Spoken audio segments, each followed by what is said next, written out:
All right, so shout out to Saul Bliss again because he gave me this, but we're live. So, Michael, hello. Hello, how we doing? Yeah, how you doing? Yeah. I'm living the dream, mate. Yeah, that's good. Yeah.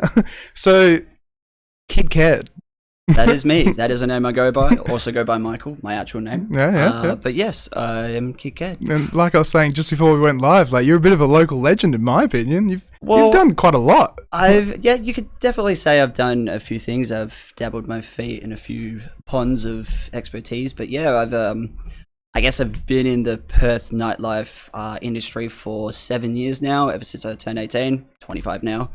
And yeah, I'm a house music DJ producer now. Before then though, I was a photographer.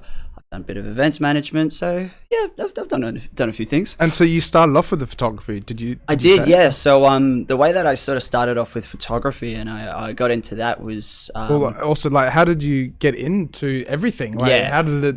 So back when I was in high school, teenager, I just loved being at the skate park. I'd be like, skateboarder, nice. BMX scooters. I even did, I think, rollerblading for like 2 weeks. I was like, nah, fuck it, I'm not doing that. And I got like a camera, I think when I was like maybe 15 or 16. So I would just be taking photos and videos down there. And, that just became like a hobby.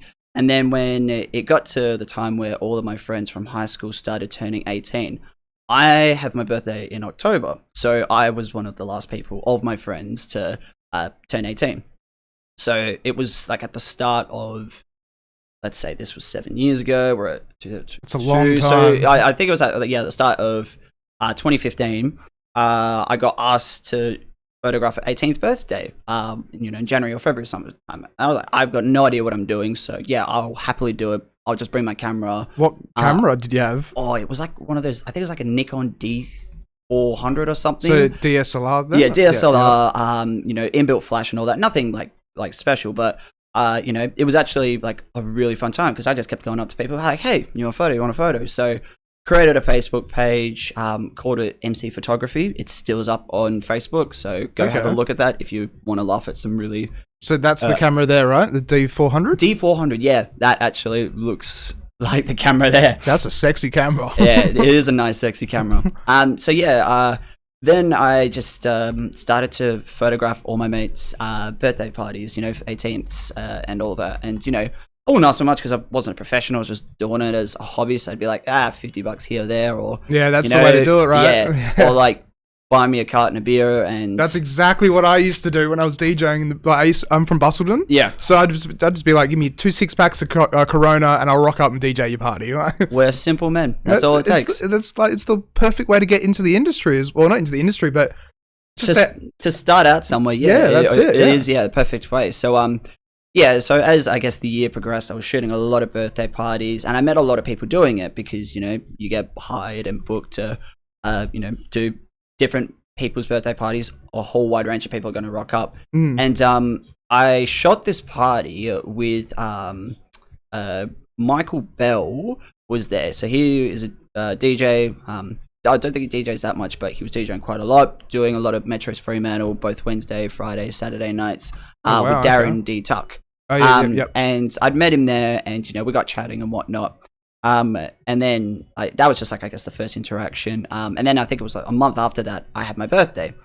And it was just after I had my birthday that I saw a post from Next Gen. So Next Gen was Wednesday nights at Metro's Frio. Yeah. One of the OG places where that was a classic night. Classic night. A lot of people know that.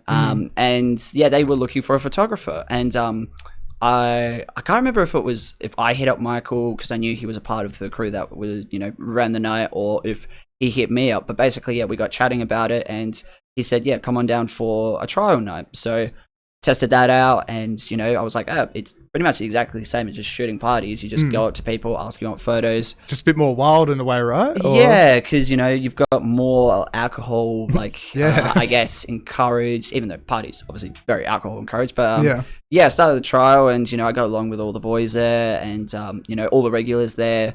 They liked my photos, and I got some advice of I guess club etiquette photos and how to take. So I had a residency because they wanted me to keep coming back every Wednesday. So what's club etiquette photos? Is it? I guess when I say club etiquette photos, like, make sure you're taking photos of, I guess people having a good time. Yeah.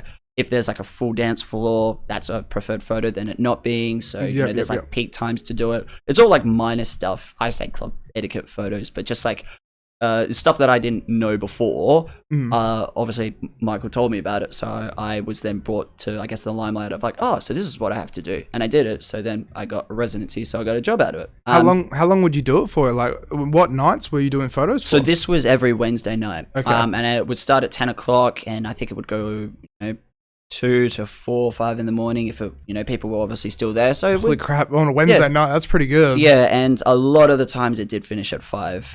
Really? So yeah, it was wild times. So you weren't getting out of there till the sun rose then, right? Well, most of the time I would rock up at start because I just like to sort of like, I guess, support the event and just like have a beer with all the boys that part of it. Yep. And then like from 11 o'clock I would start working, and I'd work from like 2 to 3 o'clock most nights.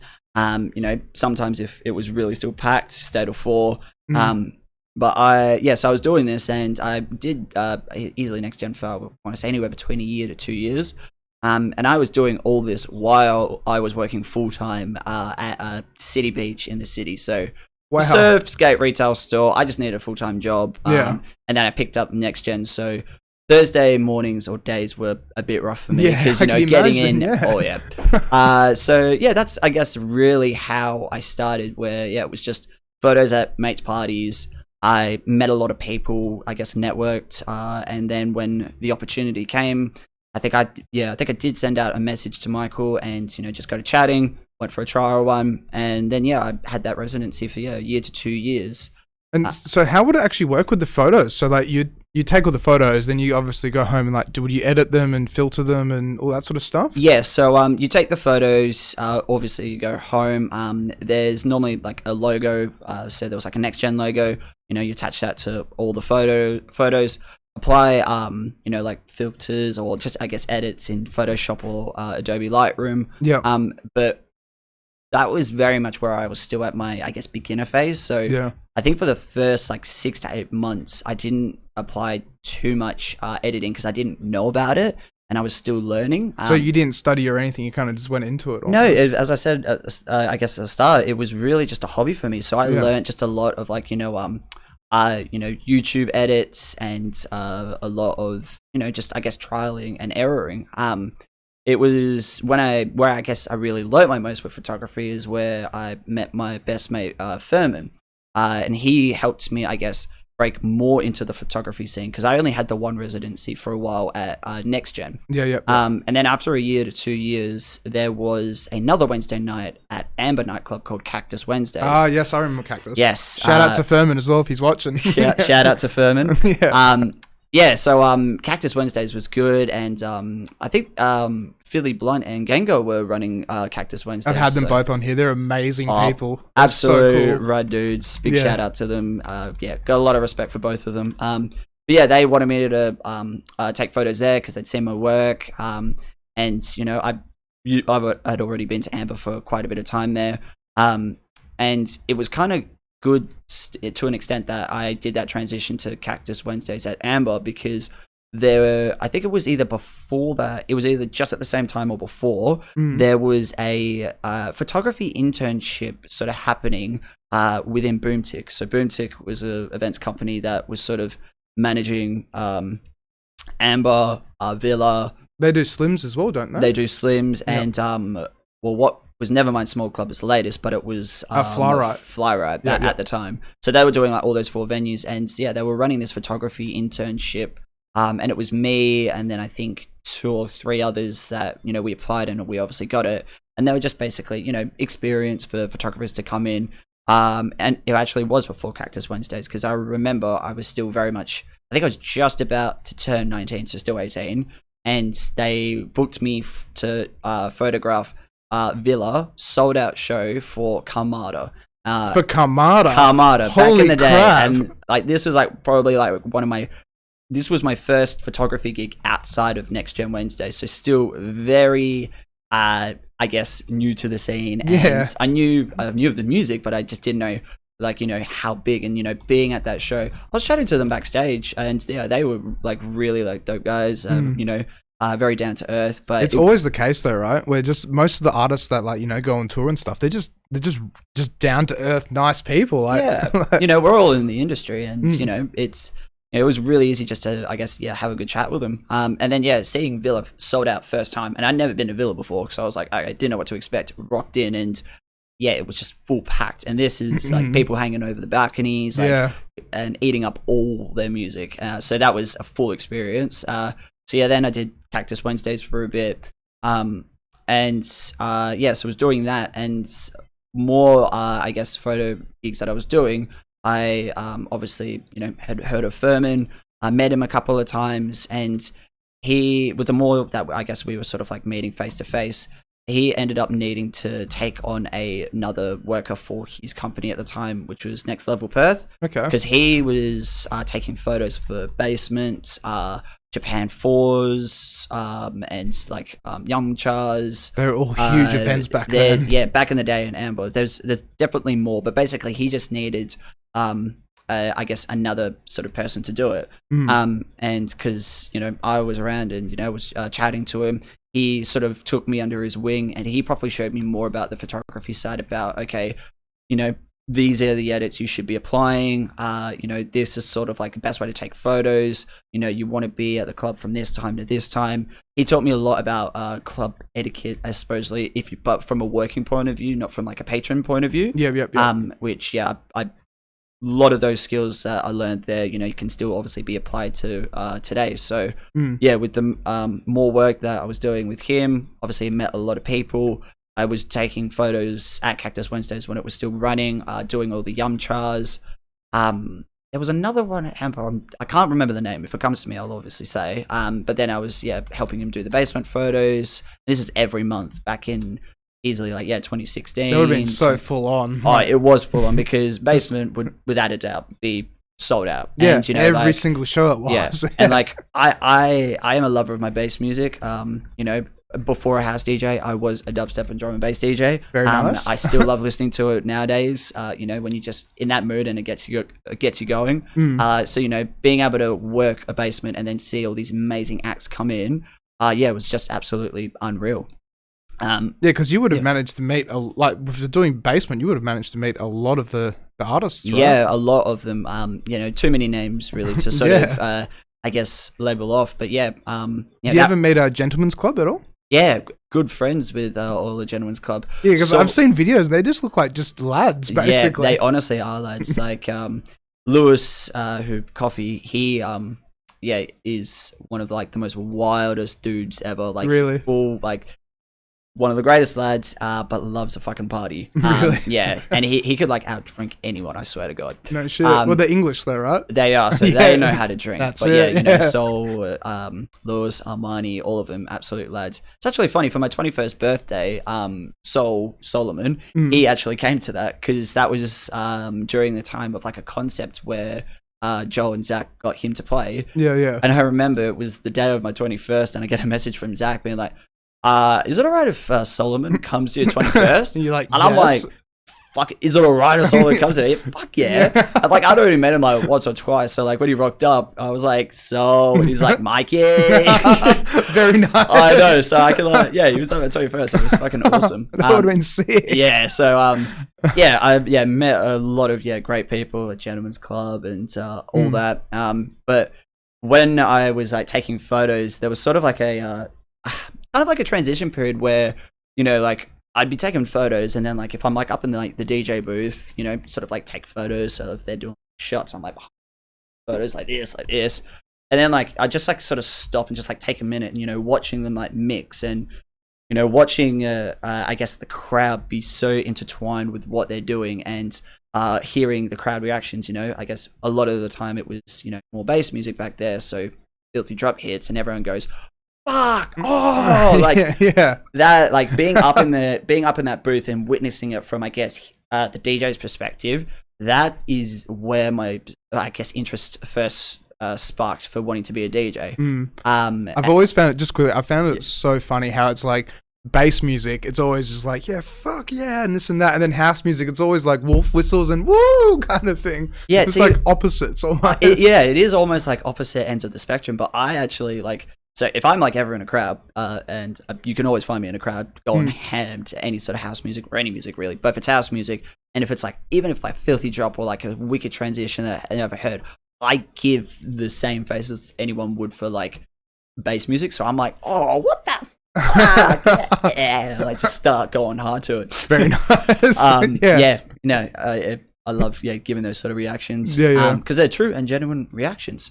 And it just boosts, like, it just helps the DJs so much because it's like absolutely. Everyone's enjoying it. This is good. Keep going, kind of thing. Because DJ goes off, what a crowd sees. If a crowd is just very sort of like mellowed out and all that, a lot of DJs, and I do this myself as well. You sort of second guess yourself. You're like, oh, am I playing the right music? Do I need to like switch it up? Do I need to do another transition? That's it. But then if you've got people that obviously enjoy the music, if you don't enjoy the music, then you probably shouldn't be there. But if you enjoy the music, don't be afraid to go a bit hard. Enjoy yourself, because it actually does more for the DJ. They can actually see a visual representation like, oh, people are vibing, people are loving it, and it gives them more of a confidence boost to just keep delivering experience that you want them to give. Yeah. And see, at the end of the day as well, like, we're there to play music, but we're also there to be the party. So if people are enjoying it and you just kind of get that wild ride, that wild rush go through, then you're like bouncing off the walls, like, yeah. Exactly, yeah. And, we're all there for a good time, so that's exactly it. I just quickly wanted to ask as well, just before we go on to the DJing and stuff. So with the photos, how long would it take? Like, would they give you like a deadline? Like, you have to have the photos for that next gen uploaded by X date or anything like that? Or like, would you upload them yourself to the Facebook page, or would you send them off to someone else? Or so my main contact, when I was doing like Next Gen and Cactus Wednesday, so my main contact for Cactus was Michael, and then Darren Detail, because he was the person that was actually properly running it. Yeah. So I obviously had him on Facebook, and because I was still very much at my beginner stage of, I guess, photography, I did a little bit of edits on him, but it wasn't much. So by like, even though I was working full time, Thursday night I could generally have him to Darren D, or Friday morning. And then because it was a Wednesday, Friday afternoon they could generally go up. Sometimes they're on a Saturday, or sometimes on a Monday. It wasn't too strict on like deadlines, and I think as well because I kept a good communication with him. Like, I'm still like a beginner and I want to learn. So tell me what you expect of me, and I will deliver. But don't like leave anything like in a grey area. Just keep it black and white. Tell me what to do, and I'll give you. Was that the same with Basement and like Japan 4 and all the other ones as well? So with Basement and Japan 4, a little bit, I guess, more of like the a little bit more established sort of clubs at that time. Because I was working with Furman. Furman had already set the expectation of what his company, Next Level Perth, would deliver. So if we shot a event on Saturday, Sunday, always recovery day. Monday, you edit the photos and generally have the final edits by Monday afternoon to Monday evening to send off to go to the promoters, people around the nightclub or the event. They can do like your final approvals. You do like your sort of culls of like, okay, you might say take 500 photos in a night. You cull it down to 300. You send it off to them. They might think, okay, 300 in an album's done. They might take it down to like 200, 150. So it's still a decent amount, and you get a good mixture of shots. And then if they did like the edits, cool, they keep using it. If not, they send it back, say, hey, could you just change up a couple of things here?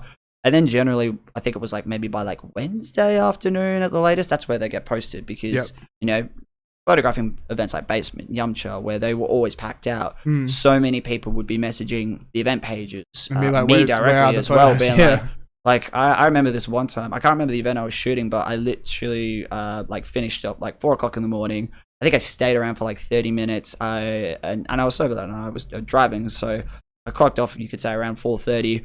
I walked back to my car. I get in my car and I get a text message from one of I guess the people that I met on that night, because I think it was a case of met him, got chatting, added him on Facebook or something. And then, as soon as I got in the car, he messages me. He was like, oh, when are the photos coming out? I'm like, I haven't even gotten home from the night. Like, I'm not that quick. I'm sorry. So yeah, like, but a lot of people have been messaging, and as a photographer, it comes with the job. So, you know, your aim was always to try and get it out as quick as possible to make the venue or event promoters happy, to make everyone else happy, and to make you happy. And I can imagine like the amount of people you would have met just from taking photos and like, you know, jumping from different event to event and just like. It is a crazy amount, and it's something that I'm even still noticing to this day. So like, yeah, back in my photography days, you meet people, you take a photo, you know, you get chatting and whatnot. I'm even still like, and it's kind of very rare, but even still to this day, if I'm like out and like someone like calls my name or says hi and be like, "Hey, Michael, how you doing?" Or like, "Hey, is there?" And I'm like, I have to like do like a double take and really think like, where do I know That's you? it, yeah. And there have been times where I'm like, hang on, give me like 5 seconds. 5 seconds go by. Yep, okay, I remember where you are. But there's been times where I haven't remembered, and then they've said, "Oh, look, no harm, no foul," because we literally met the once back when you were a photographer. And I'm like, oh, well, that was easily a good 7 years ago. So that's it.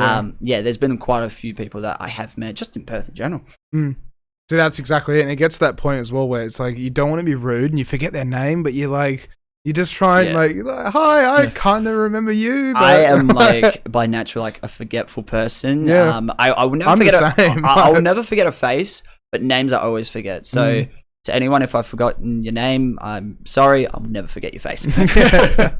So then fast forward, so you're on stage and like, you know, you're taking photos and stuff, but you're watching the DJ. And then, so with that, like, did you ever try and like jump into how did you get into it? Did you try and play a track or? With, I guess the whole DJing side of things. So, you know, I guess being behind the DJ, taking photos, that's where the interest first came. So I think I went to like JB Hi-Fi and I just got like one of the DDJ SB2 or the one deck with at the time, little controller, because I had a laptop. It had, you know, Serato on it. Did it ever cross your mind before when you're taking photos that I might want to, you know, you might want to get into the DJing at all? Never crossed my mind. Really? Before. Even when I was taking photos at, like back at 18s, like I had a group of mates. It was like 4 to 5 of them that were the regular DJs, the DJs at all the parties that, you know, we would all be for like the school and like other surrounding high schools. They were always the DJs, and everyone thought that they were going to be the DJs, like, you know, to go into the nightclub scene and whatnot. And I was just there like, yeah, go, I'm going to take photos. So it never really properly occurred to me that I did want to be a DJ, perform and, you know, make music. But music had always been a bigger part of my life. So it's surprising, but at the same time, not surprising. So yeah, I got like a DJ controller, and one of my best mates who he's been like, probably like one of my oldest best mates. His name's Harry Hardigan. He had a basic knowledge on how to use the controller that I got. So he actually taught me pretty much a lot of the basic fundamentals of, you know, DJing, you know, like the cue, the play button, tempo, what this does, don't do this and whatnot. And because bass music was so big back then, you know, it was like, okay, drum and bass, dubstep. I liked house music and I've always loved house music. So I downloaded like a house playlist. But once he showed me the basic fundamentals, I just was practicing every single day, you know, trialing and erroring everything, you know, to see what would work. And, you know, that's it, because it's all practice. Yeah, exactly. What was the deck you said again, so Damo can look it up? I think it was the Pioneer DDJ SB1 or 2, because I think SB1 or 2. Okay. Well, yeah, because I think there's like now the third one. Maybe there might be a fourth one now. But basically, it's the one with the cue buttons, but it's not the circle metallic bit. It was like one of the like a beat pad, like the little like soft plastic bit. Okay. No, not that one. Yeah, because that's actually like a proper. You want to go DDJ SB3 or SB2 or something like that. But yeah, so it's basically just like your standard like 2-deck Pioneer deck. Yeah. So yeah, my best mate Harry, he showed me all like the fundamentals, and I was practicing every single day. You know, watching YouTube tutorials, and I got to a stage where like, you know, I was still obviously a bedroom DJ, but I felt like, you know, I wanted to progress, and I was literally doing it every single night. You know, you could literally always find me after work or whatever I was doing, even throughout the day, always practicing. So I think, yeah, I was doing that maybe for about 6 to 8 months while I was still doing photography as well. And then I was like, okay, I need to take the next sort of step. And then I had heard about Lab 6, which is the DJ and music production school. Shout out to Lab 6. Big shout out to Lab 6. I'd definitely be nowhere without them, so huge shout out. I'm going to try and get Jaimie on here eventually, because he'd be so interesting to talk to, honestly. He is a incredibly knowledgeable dude and one hell of a funny guy. So yeah, you'd love having him on here. But yeah, so I'd heard of Lab 6, followed them on their socials, and I, sent them an email, inquired. And they sort of sent me back an email being like, okay, you want to do one-on-one DJ course? This is how much it is. If you want to do like group DJ course, I think for a group DJ course, it was cheaper. So I was like, hell yeah, we'll do that. And, you learn how to play on proper club equipment. And I had not had that experience because proper club equipment is very, very expensive. So expensive. And I wasn't making that much money back then. Can you look it up, Damo? It's CDJ 2000s, right? Yeah, CDJ 2000s, the DJM 900. Yeah. That was the deck. Yeah, that one. Yeah, wow, okay. That was the deck. That one there. Do you still have it, or? Nah, I easily got rid of that. So I went from that deck to I think the DDJ 1000Z, which was a 4-channel one. Yep. And I stayed on that 4-channel one for ages because 4 channels, doing your doubles and your triples with all dubstep, drum and bass, all that. Yep. And it was after that I'm like, okay, let's do Lab 6. So I sort of like that, but it's an older model of that one. Okay. But yeah, so that's like sort of, I guess, the concept of it. So Lab 6 was good because I was working still full time, and they go off the school term, so 10 weeks, you do a 2-hour a lesson once a week. So I think I scheduled it for like Fridays, like 6 to 8 or something. Okay. Just doing that, and then it would be good because I'd already be out in the city and then go into club gigs and work out. And I remember I kept it like very sort of like quiet because I was like, oh, I don't know, like if like it will become anything of it or whatnot. And I think it was like halfway through my course, Lab 6 posted some photos of like group course because they get like, they had a photographer come in, get photos, content, all that sort of stuff. And then they'd obviously tagged me, and one of it was in photos. So then I started receiving a whole bunch of messages because a whole bunch of my mates saw, and they're like, "Are you like a DJ now? Like, where did this come from?" Yeah, it's like, I'm just trying it out, like like Lab 6, and I learned so much from Lab 6. Like things to do, things not to do, how to use a whole proper club equipment. And then when I was getting to the end of my course, I had recently just started at TAFE because I thought I wanted to study like events management just in general, so like not both night events but day events, all that sort of stuff. Yep. I lasted 2.5 weeks and I was like, nah, can't do it. I am not. Which TAFE? The TAFE in the city. Okay. And it's like the TAFE in the city was good. I just can't study. Like I couldn't study at that point. I've been, I guess, diagnosed with ADHD for the past 2 and 3 years. So if I would have known that before, that definitely would be the reason why. But so 2.5 weeks, and I was like, nope, can't do it. So I sort of contacted the TAFE and was like, okay, I can't do this. What are my options? Like, well, you have 3 weeks to sort of like as a buffer period. So if you're in that 3 weeks, we can give you your money back. I was like, okay, cool. I'll take the money back. And that was like maybe about 2.5 to 3K because it was for like a course, like maybe so you didn't hex it then? You just paid for it? No, because I was working ever since leaving school. I've been full time working, so that's why I didn't hex. I didn't hex it because I was like, I had the money, like let's put it to something of like study and whatnot. Yeah, but I was able to get that back. And then what did I do with it? I copped 2 XDJ decks and a DJM 800 deck on like Marketplace for something ridiculous, like $700 or $800. So I had essentially, that's a bargain. It was a huge bargain. Yeah, I got it all pretty much like for the money that I got back in TAFE. So I was like, I'm going to put that money into DJing. So glad I did because where I am now. Yeah. So it was towards the end of my Lab 6 course that I actually had the deck. So I was able to apply a lot of what I learned from Lab 6 on proper club equipment. So then after that they helped first record me my first mix. So it was a dubstep mix. I think you still can find that on my SoundCloud somewhere, potentially. Let's go crate digging, Damo. Don't go quoting on me, but there's a lot of my early shit there. I keep it there for a reason. It reminds me where I started, where I am now. But yeah, if you want to listen to it's good to do that though. Yeah, it's a motivational thing for me. Exactly. I like to reflect from time to time of where I first started because I love where I first started. That's where, I learned so much, and I met so much of my good mates that, you know, to this day.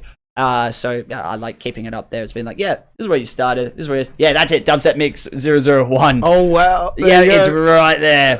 Cool. 1,200 plays as well. Holy shit! Yeah, Almost that was something. So yeah, they helped record me that first mix, and then I was like, right, I want to play like all the dubstep gigs. So that was like, do you record that at Lab 6 then? Yeah, so Lab 6 are at the end of the 10-week course, they help you record a mix that you can then send out to promoters. They give you tips and advice as well on, you know, like if you want to, you know, create a mix, say for, let's say, Jackrabbit Slims. Jackrabbit Slims is a bit on the commercial side of music, but house music, bit of classics here and there when it gets later. Does go into a bit of like bass house, bit of D&B, because Perth loves a bit of D&B. That's it. So they help, yeah. So they give you the advice of what they know of the industry, and then they can help you structure a mix of what you're sort of essentially going for. So they really help you out in, you know, more ways than one, essentially. Can we pull up Jackrabbit Slims as well, if that's right? Shout out to that club. Oh, shout out to that club. Too many good memories in there. So yeah, had the first mix recorded. And I was like, right, I'm going to send this out to all the dubstep promoters and everything like that. So my good mates, Joel Gambon and Zach Montague, they ran Basement. So I was like, right, that's the first place I'm going to go. And I sent my mix I sent it to Joel, and I was like, hey man, I've recently just started learning DJ. I've done Lab 6. I've got this mix recorded. Could I send this through to you? I'm obviously still beginning, and I want to get some advice on, you know, what you think of all that. And he was like, yeah, absolutely. So I sent him the link. Maybe about like 40 minutes to an hour goes by, and he replies back to me. He's like, all right, man, had to listen to the mix, and I've written down a few dot points. You know, and he's like, now before I give you this advice, how are you with taking, you know, advice or constructive criticism? Because some people get a little bit butthurt by it, and some people encourage it. And I said straight out to him, I was like, I encourage any sort of like constructive criticism you may have for me. I know I'm so new to this. I know there's probably so much for me to learn. I just need someone to tell me. Yeah. So if you have this for me, feed it on me. And he was like, right, cool. And he sent me a list of it. And his advice, like, I guess to anyone starting out, it easily could have been misinterpreted as brutal. Yeah. Because like some dot points, he was like, this time and he timestamped it as well. It was really like dot really point, good, really good information. That, it was amazing that he did that, because it really helped me like track back, listen to, I guess, a mistake I made, and be like, oh shit, I hear that too. Yeah, I'm now not going to do that. Yeah, because usually it's just like, yeah, no, you know, it was good or it was bad. Yeah, it wasn't actually like, you know, 33 minutes in. Yeah, or like if you send it to a friend and you're like, yeah, it was fucking sick, dude. And you're like, what was sick about it? I need to know. Yeah. So to be able to pick it up off the ears as well, being like, yeah, I can hear, because that's the thing is when you're actually mixing, you know, you're so self-conscious about making mistakes and stuff like that. But then when someone's actually listening to it from an outsider's perspective, they could be listening to it in their car. Exactly. And like some of the like dot points that Joel was saying, he was like, oh, so at like 33 minutes here, you made this transition into this song. Now the vibe of the song, the second song wasn't matched that one, so you do this in a dance floor, you'd instantly lose the crowd. So no, don't do that. Okay. And he was using language like that. That's pretty good though. Yeah, no, I was very much like, oh shit, this is like stuff I need to know, so thank you so much. So yeah, he gave me like a whole bunch of notes, and he was like what I'd recommend you do now is just take everything I've said on board, create a new mix, you know, maybe get a little bit more like experience, or like, you know, just like pretty much experience. And he was right, I need to get experience. And when you create a mix that everything of that ticked off, send it back, I'll listen, and if it matches everything, then we can go ahead and we can go through a basement set. So I was like, awesome. So yeah, and then so I was, I guess, still working on that, but then dubstep and drum and bass was big there, but it wasn't everywhere. And I was so hungry to just play a set. So I was like, all right, I'm going to need to like learn to play other music to accommodate, I guess, the hunger I had for it. So easily by then, like me and Furman's friendship was like maybe 2-3 years. And he, so I think he was a self-taught DJ. So he was already a DJ and photographer as well. And I was, I guess, making that step as well. So my first ever set, which Furman helped set up, was at Frayed nightclub, back to back with Furman. Frayed. Back when Periwinkle Photography was running, like doing the events management. Wow. Okay. Yeah. So that's a throwback and a half. This is down in Frio. don't know what the lane was called, but you go down this massive sort of like where like this driveway, and then it was all underground. It's like the back alleyway of like where Metro's Freo is. You can go the down Clink, there. basically. Yes. And now it's Hugo's nightclub. Not that Hugo's. It's a bit further, more like up. Okay. It's hard to explain because I can't actually remember. It was so long ago. Yeah. And Fred hasn't. Can you see if you can pull up the Frayed Facebook? Yeah, if you typed in Fred Facebook, you should have its location there. So that was the first set that I technically ever played. It was back to back with Furman, and I remember I was so nervous for it. But it was fully packed, and it was a bit more like the commercial side. But I'd just learned to like mix like a little bit of like trap, because trap was big back in the day. What time slot was it as well? Oh, this was like maybe a 1 till 2 time slot. Wow, so okay. like that's like peak time slot as well. That's not bad. Furman was hyping me up, and I was like so nervous. I remember just getting up to the decks, and like we'd go on like song for song, and like I would be like mixing, and my hands would literally be like, but I was still doing it. And then like once I got like the hang of it, like, oh, this is like what I've been doing in Lab 6, and like this is what I've been doing at home. The sort of like nerves sort of broke out, and I was like, yeah, okay, cool. And I think it was a good set. I can't remember if it was or not. I hope it was.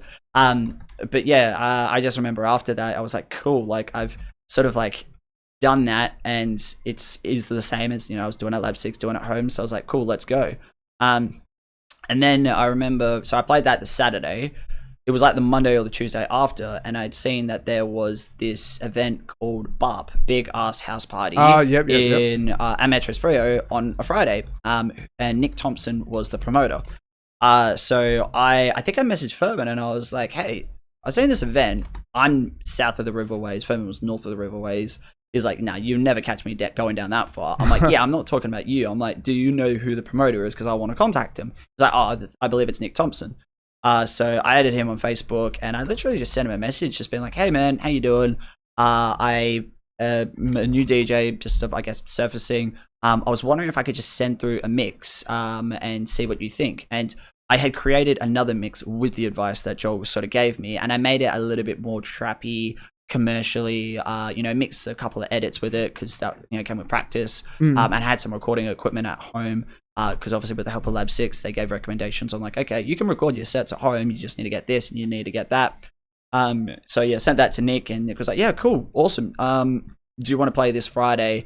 I think it was 1 till 2 again, this time. And I was like, absolutely, hell yes. And I think I was actually photographing a 18th before that, because that's when I was still doing the photography and the DJ side of things. So I think I worked that party like 7 till 12, and then I drove in, and I remember walking in, and it was there was people there, but it wasn't really like a proper like crowd. People were just sort of like mingling and like not proper dancing. So I was, you could say shitting myself, because the first single set by myself, this was like, the make it or break it type stuff. Yeah, and it's like, got to amp them up and get them dancing. So I had sort of like a set plan, I had a playlist, all that. And so, I get started, whatnot. And then, a lot of the crowd started to come more to the dance floor, started to dance. I had like a few edits that, with like sing along stuff, but then trap and bass was still very big at Big Ass House Party, because it was literally a big ass house party. Literally halfway through the set, full dance floor, everyone was going nuts, and it was just the most like encouraging thing for first time doing a single set. I can imagine. It was awesome. Just like amping everyone up and just getting them into it. Yeah. So after I did that, set, I think Nick came up to me and was like, that was a fucking wicked set. He was like, I'm getting you on again. So that became a regular thing, doing that every Friday. That was so much fun. Just like the photography side of things, doing it more regularly, it became more fluent. It became, I guess, more of an understanding to me of like, this is what you do, this is what you don't do. This is how you play to your set times, and you learn just more by, I guess, getting books. So BARP was really a residency for me.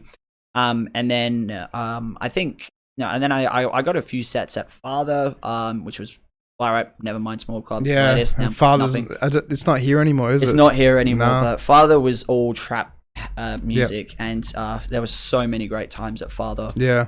So yeah, they had like a DJ competition where like you'd submit a mix, do that, and I played there. It's like 30-minute like sort of set time, so I got to play there a couple of times. Because it was also over east, wasn't it? Father was in Melbourne, I think. I think so. I thought it started in Melbourne, and they ran a Perth leg of it as well. I'm pretty sure. Well, to my knowledge, and I could very well be wrong in this, but Father was done by the Metric events, and I think Metric events did some over Melbourne and Sydney and whatnot. Okay, but yes, they maybe started here then. Yeah, but the main people that were like on the ground doing like the running was Piers Erickson, Jackson Spoke, and Andrew Mack and Brown. Okay, you know, the same guys that did Cheek back in the day. They did they owned Rushmore events. They did a whole bunch of other stuff. I believe that was all intertwined with Father. Yeah. I was getting a few sets, you know, around here the place, and I was still doing the photography, and I was doing both. And then there sort of just got to a point where I was like, you know, I guess for me having the photography side and me knowing the contacts, when I built up enough confidence, I remember I was going to people like Philly Blunt, who was doing Yumcha. I remember I would say to him, "Hey mate, I'm now doing a DJ set. What I would love to do, I would love to come and obviously photograph your event from say 10 till 4, and then I will do the closing set 4 till 5. So you sort of get the best, like you're killing two birds with one stone. That's pretty good. Yeah, that's and a good way to so do it. I did a few of the graveyard shifts, and you know you got to do the graveyard shifts. You got to put in the work. But exactly I was so like up for it, and you know to be able to work with you know guys like Philly, Furman, you know the boys that I just said, Pierce, Andrew, Jackson. You know, I learned so much so quickly about I guess the industry and. You know, what's important, what's not important, and just everything like that. So yeah, I was doing a lot of the sort of like kill two birds, one stone photography, and then DJing, or DJ first, then photography. But it got to a point where the photography just wasn't becoming as much of like passion anymore. And I think as well, Furman was also feeling the same. So a lot of the time, it was just every now and then photography type stuff. I remember I was able to photograph GTM twice in like 2 years in a row. That's pretty good. That was working for Furman as well. But just doing something like that was like really good fun. Really that would have been, because that would have been a whole day thing, right? Oh, it was a whole day thing. But, you know, being able to like allow it in the pit, you know, have the media pass, you know, there was we were able to go backstage, meet a whole bunch of the artists as well at one point, which was awesome.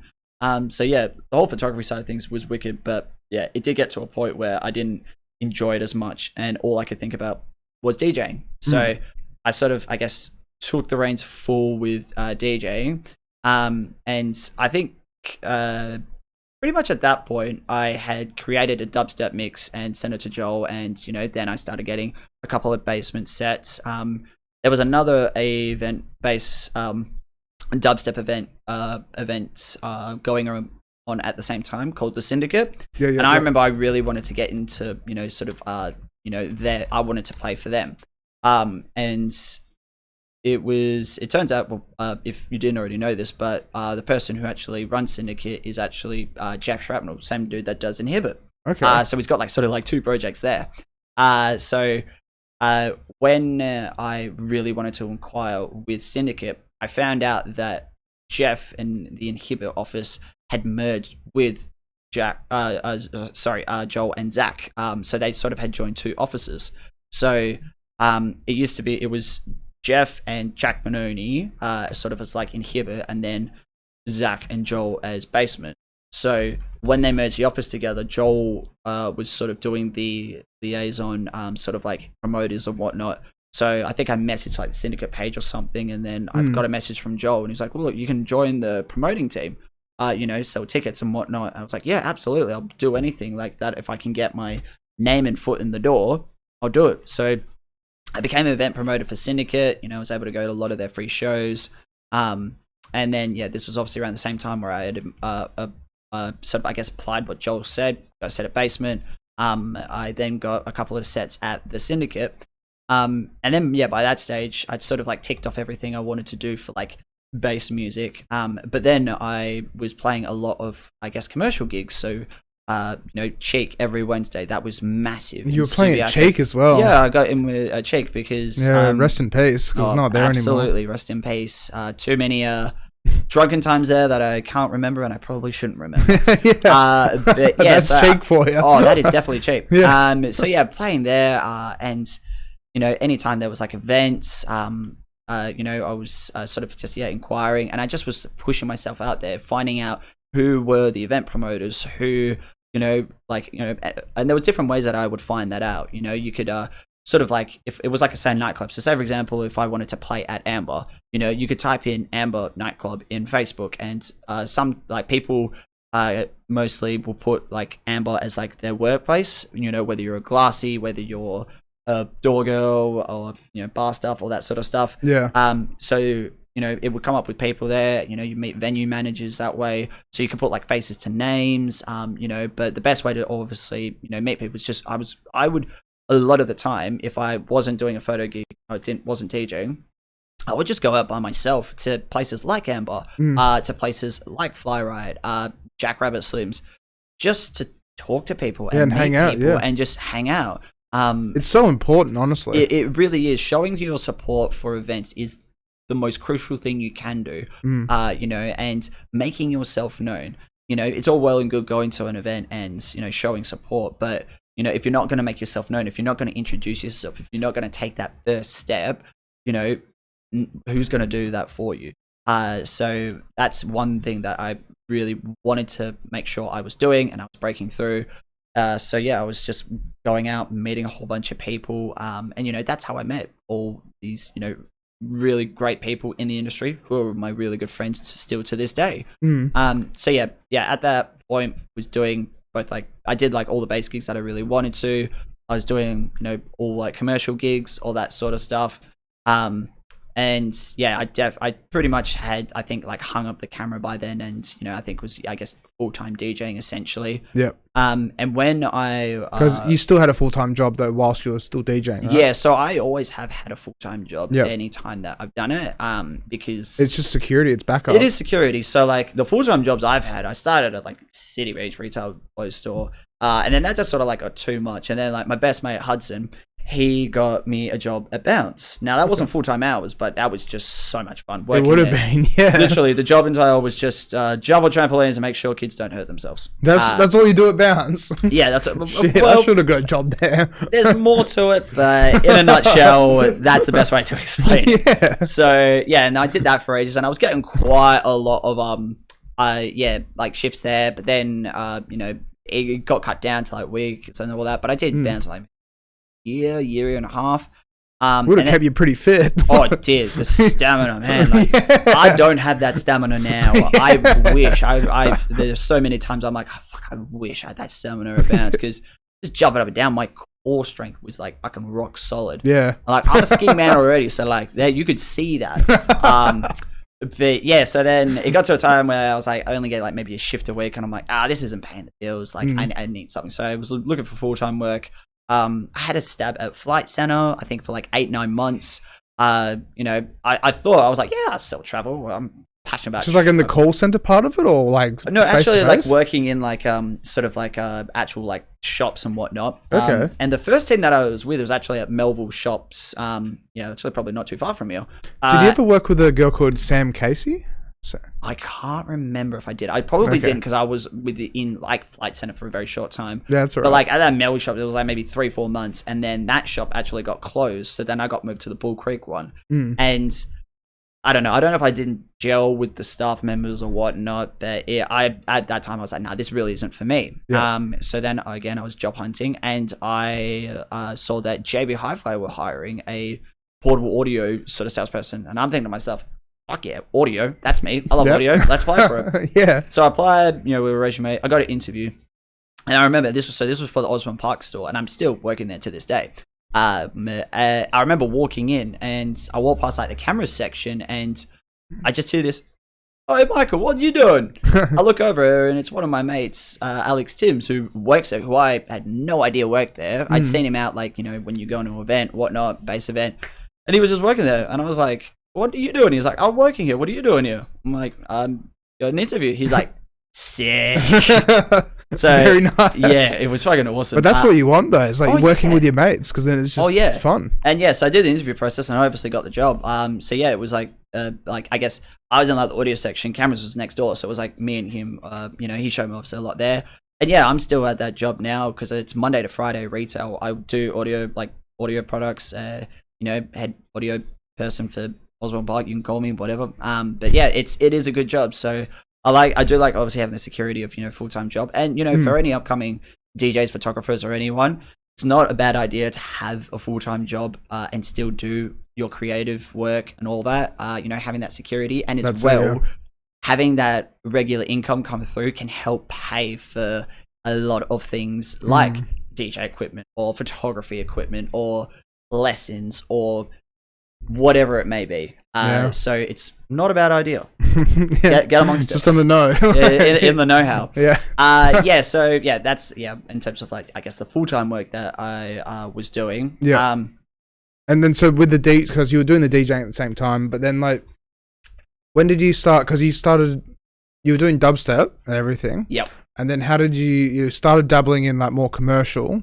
Then because now you're a house DJ, right? Yes. So there did come a point where I wasn't enjoying mixing dubstep music and drum and bass music. And was it when like rhythm started coming in potentially?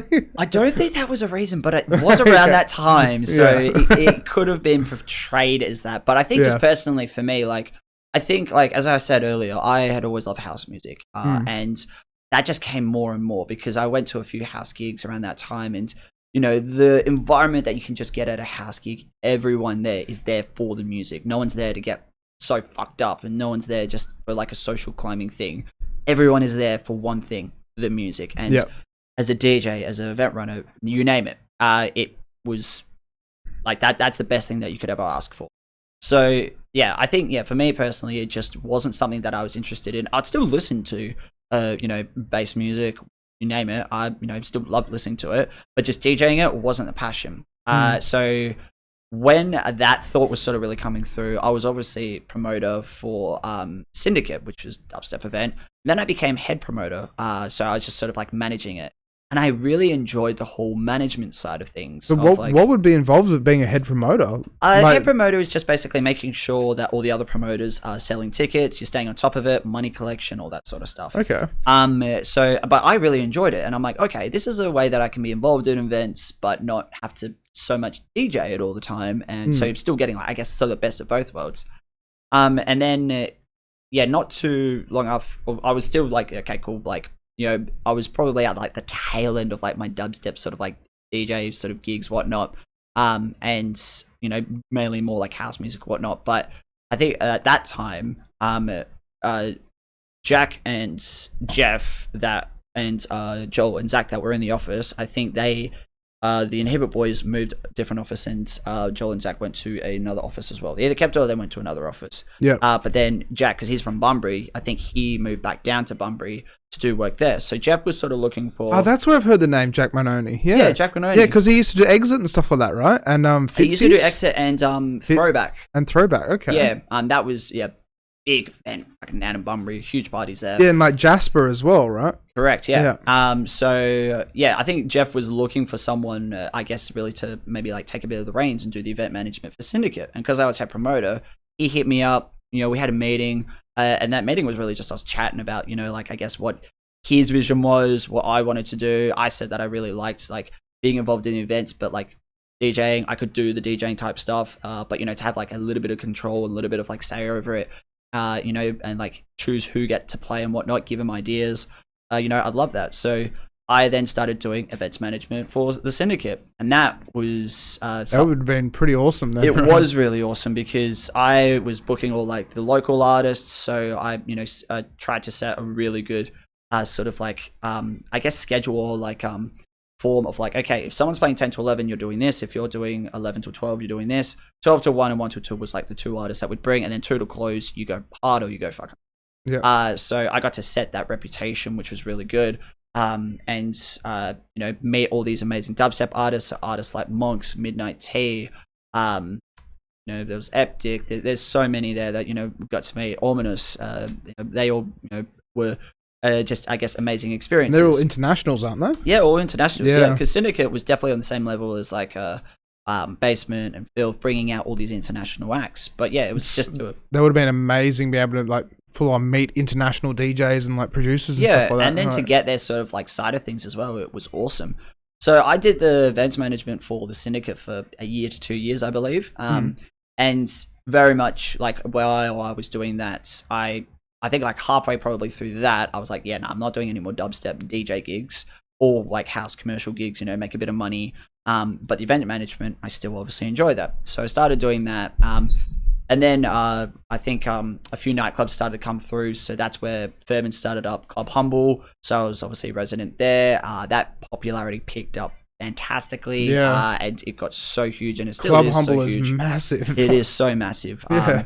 And then also, I think at that time I had started inquiring and started getting a few sets at Slims because I met the head promoter, event manager, and so I was getting quite a few club gigs just around at really well-known clubs and repetitive ones, and I was actually able to play house music, and I was able to play a bit of commercial music and all that. And then I got to so did the events management side for Syndicate, year to 2 years. That was really good fun, but it was a lot of late nights, obviously a lot of partying, whatnot. And I had been at the industry for a while, been doing obviously like JP Hi-Fi and all that, and then I was like, I need to like, I guess, take a break, I think, for what I was always doing. So I'm like, I haven't been on a holiday, and I think it was like I was chatting to my mum one day, and she was like, you have been working your fucking ass off, you've been doing so much, go take like a holiday, go do something, go plan something. I'm like,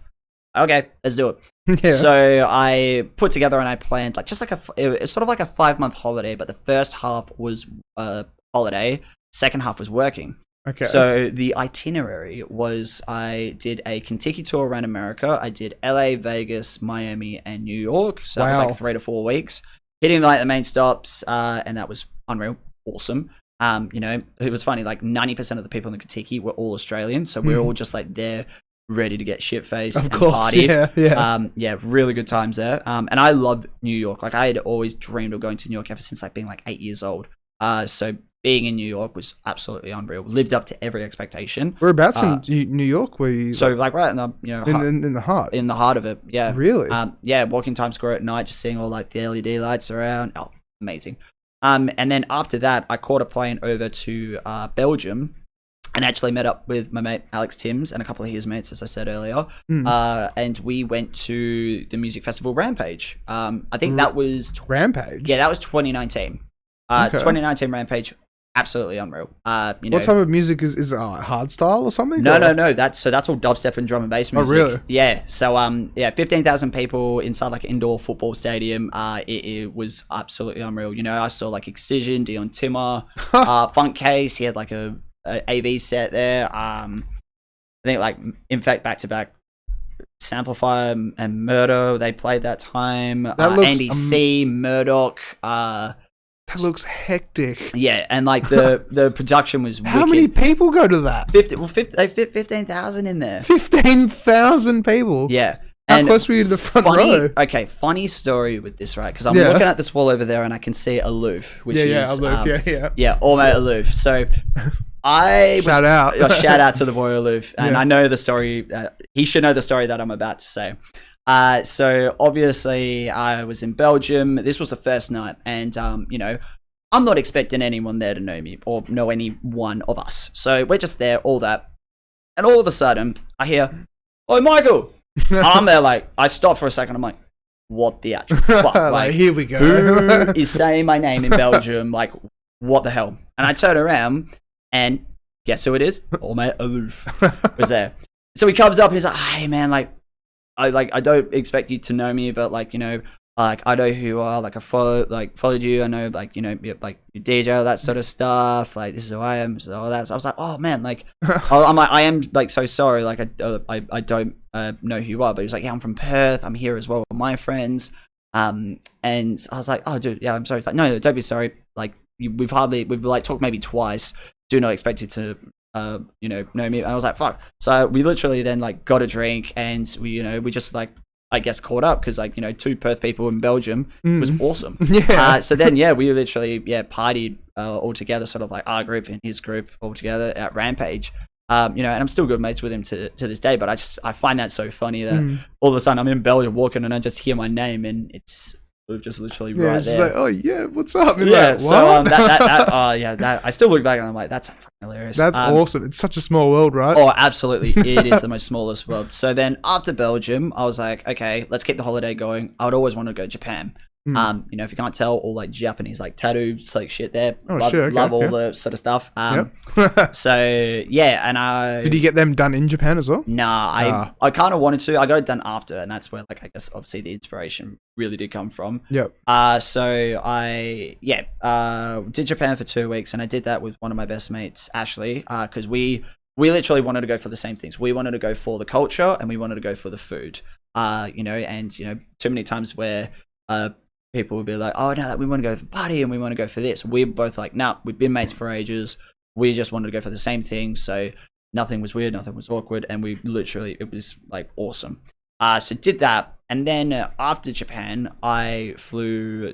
So whereabouts in Japan were you, and so overall, how would you rate it? Because I want to go and give that place a go. So 10 out of 10. Absolutely amazing really experience. We did Tokyo and then hit all like the south spots all the way down to Hiroshima using the bullet train. Bullet train is a fantastic way to travel there. Really? So many like cultural experiences that are amazing, and all that.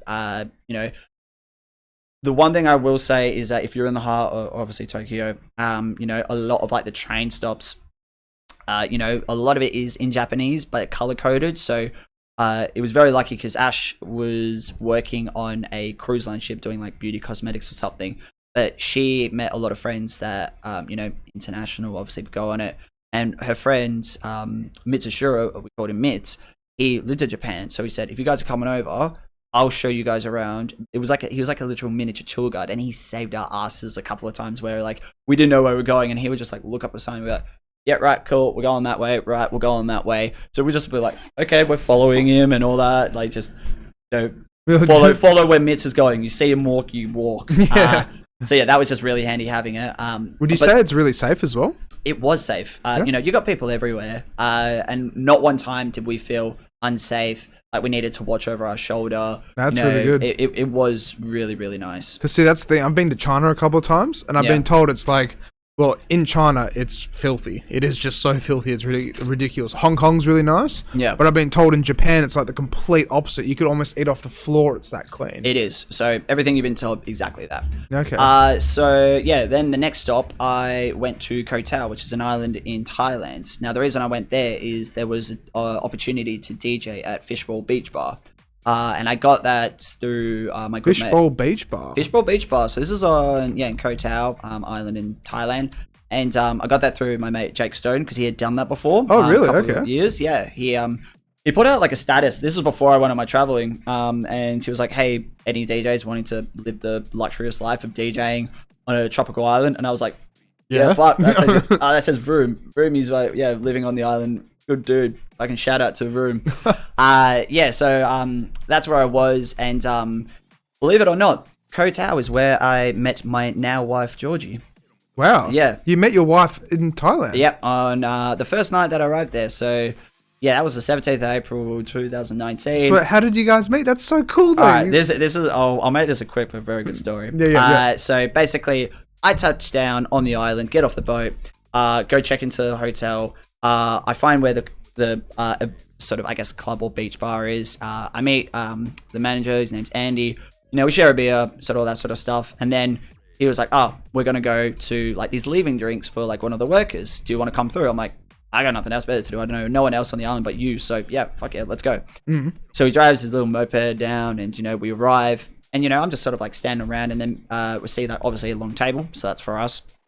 And I'm there just sort of like chilling. People started coming up. So Andy starts like going off talking to people and whatnot. So I'm kind of like, right, I know no one. I'm just going to like take a seat and then like people sit next to me. I'm just start chatting because, you got to be social and those sort of things. Yep. So people started sitting down and then all of a sudden chair in front of me, like in like the front gets pulled out.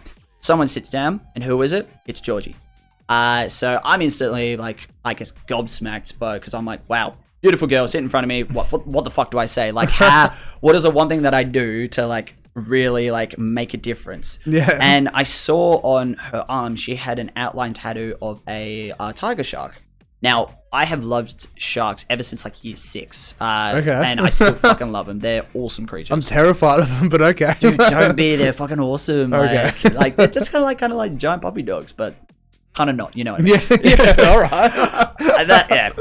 They are, but they're not. I love sharks. And so I saw the shark tattoo. So I said, hey, do you like sharks? And she's like, oh my God, I love sharks. And that's just, we kept the conversation going all night, and then obviously started meeting people. And then, on that island, it was just working at Fishbowl Beach Bar, enjoying, literally was a very nice sort of lifestyle because, you'd sort of like wake up, go to the beach, have breakfast, go to the beach again, go to like some pools, have some lunch, socialize with friends, hang out, scuba diving or snorkeling. That sounds and then, amazing. have dinner, go to work, wake up later and then do it all again. So what island was it called again? It's called Koh Tao. So spelled Ko space and then Tao. You got Koh Samui, Koh Phangan, and at the top, Koh Tao.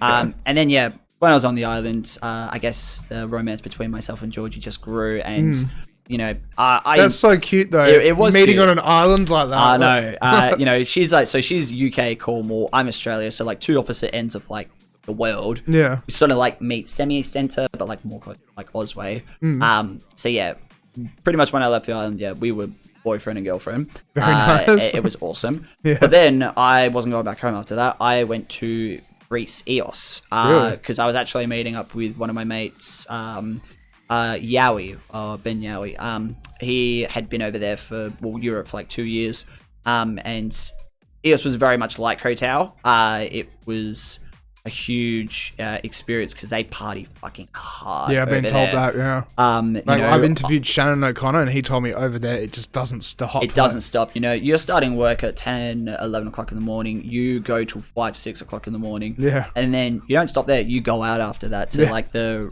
early morning rise sung fucking nightclubs or whatever. You're getting out of a club at like 8, 9 o'clock in the morning. You go into the bakery for breakfast or like for a feed and you pissed off your head. You go to bed by like 10, 11 o'clock. You have like 2-3 hour nap, wake up in the afternoon, and then you start it all again. So I did that for a month, and that was so much fun, just DJing as well. And then whereabouts did you play in Eos then? So I played a bar called Delta House, and that was actually the first year Delta House was actually run. So big shout out to Delta House. So many good memories there. I'll be back eventually. So maybe in the coming years. How did you hook all these gigs up? Did you just message the page or like go, okay, I'm going to this place. What are the nightclubs? So the way that I got both of them, it was all through people I guess I knew. So I knew that Jake Stone put out that status. So I messaged him. He put me in a group chat with Andy, who was the manager of it. And that's how that happened. Yep. My mate Yowie, I saw that he was over there. And I just was messaging him and said, hey, like I'm coming over there, are you going to be in EOS? He's like, yes, you need to come to EOS. It's like, I might have like a position available. I'll put you in contact. He put me in contact with, the main guy running that. And, that's just how it all fell there. Yeah. Old mate Kieran right there. And then when I was on the islands, when I was on both islands, play at Fishbowl, but then I was able to play like a few of the other events they had there. So, yeah, he's a funny fucker. So he was the manager at Delta House in EOS. But yeah, when I was on both islands, I obviously sociable and I just sort of like, hey, like, you want me to play here? You want me to play here? So I was able to play it just like at all like the places on the islands. So both of that were unforgettable experiences. That's time of your life. Yeah. But I haven't finished yet because this is still on like that 5 to 6 month holiday. So the last stop was the UK because I was like, right, we're there. And I had already planned this. This was like before obviously meeting Georgie, but I just want to go to the UK, like spend like 10, 11 days there, just experience it. Was Georgie already back in the UK as well? Georgie was already back in the UK. Yeah. So after I left for EOS, she left like maybe a few days after that to go back home. Yep. And she's from Cornwall, so that's like very much south. Cornwall? Southwest. That's legit on the border between France. Really? Yeah. So so because me and Georgie were pretty much dating at that point, she was like, right, you're coming over. I'm coming up to see you. Yeah. So I literally touched down, see her at the airport, and we spent a few days in London, and she was like, you should come down to Cornwall and like meet all my family and all that. I'm like, fuck yeah, let's do it. Okay. So we come down, I met all family, Fast track great this. people. But it was amazing. Everything just flowed perfectly. Yeah. I got to meet them, spend the weekend, got to see obviously where she grew up, and definitely different scenery to obviously Perth, because Perth very much more modern, built up, whatnot. Cornwall, very country towns, hillsides, but it's beautiful scenery. Is it quite cold as well over there? Oh fuck yeah, it's cold. It is cold. I've got many stories about that, because talking about, I guess, the journey of what I've done, we'll get to that very soon. Okay. So yeah, I do that short stint over there, and then obviously I come back. And that time for me away was, I think, very much needed. I had a lot of experiences, and I learned so much from that traveling. So back when I got back into Perth, I obviously picked up my residencies, which was Jackrabbit Slims, Humble. I had passed over the event management side of things for Syndicate to my good mate Hudson, because he was so much more in the industry than I was at that point. Yeah. And he still is doing it. So is that a Hudson Goodchild? Hudson Goodchild. Shout out to my boy. Yep. So and I, after really, I guess, doing that. So after I got back, started doing my DJ sort of sets, and getting back into the routine of doing the flow of it. But then I felt like something, I guess, was like lacking, and I was like, I wanted like a little bit more. I think the only really sort of thing was like, music production. Music production had always popped up on my mind, but I always like been like, nah, like I could never do that. I'll just DJ. It takes so much time. But anything takes time. You just have to put effort into it and so forth. I remember I was talking to Jack Wallace, and I was just so chatting like, he was like saying, you should get into music production. You're a well-established DJ, and he was doing music production under Empire, like deep dubstep type stuff. And I was like, fuck, like I think I was just talking to him, being like, how do you do this? Like what? Like inquiring and just getting a little bit of info of it. And he was like, man, you really should do it. Told him like the views I had of like, I don't know if I'll be able to do it, sort of self-doubting. It's like, man, you've always got to start somewhere. It's gonna take time, but you will find the time once you get the hang of it. And that's it. And production's pretty full on if you've never done it before. It is. I've been doing it over 3 years now. As you can say, full time. Yeah, and I'm still learning shit every day that I touch. Like open up the door, I'm writing a track, learning something new. A good example as well is that Deadmau5 will sometimes go on Twitter and actually ask people for tips and tricks on certain things. He does, yeah. And it's Deadmau5. This is Deadmau5. Everyone knows Deadmau5. Yeah, that's it, yeah. So, yeah, it doesn't matter if you've been doing this for 20 years or it doesn't matter if you've been doing this for a short time. Everyone always is at a different stage. So that's exactly it, yeah. Or, like, there's never a good or bad time to start. Just start. So I got over that sort of, I guess, hype thing, and I was like, right. I went back to Lab 6 because Lab 6 was not only a DJ school, but it was a music production school. That's it. So I did a one-on-one lesson because I was like, right, I feel like a group lesson, I wouldn't get the proper experience that I wanted to get with it. I need to do one-on-one. And I was like, right, there's only one person at Lab 6 at that time that I wanted to do it, and that was with Jaimie. So his name, I guess, performance name, Palace. And I'd heard his music many times. I loved his style. I knew that he was the owner of Lab 6 at that time. Yep. So did a one-on-one course with him, and it was so much fun. Like, every time it would be like, I guess, the 2-hour sessions, we would just banter really well. He showed me the ins and outs of it, so I knew how to use it. Actually, I think I actually might have missed this, right? That's all good. So I did that music production course just before I did my 5 to 6 month holiday, because I remember I made a few tracks while I was over there, right? So, okay, yep. But this was like just before I left. So yeah, in the time frame where I was DJing, I was like, nah, I want to do like music production. So I did the course at Lab 6. I learned how to make music, and then I went on the holiday. So I was making music while I was obviously like traveling and whatnot, and I was applying a lot to it, but I felt like I was getting distracted, and I felt like the music I was writing, I like needed to know more, because there is so much to know when there's making music. So it's when I got back, I did another course with Jaimie again, because I was chatting to her first about it, and I was like I feel like I need a little bit more, sort of knowledge behind it. I was like, I want to learn how to make my own sounds. I'm a sound designer. I want to get the Caird sound going right, as every producer wants to find their sound. I want to learn more about like the mix down side of things, so I could do literally everything.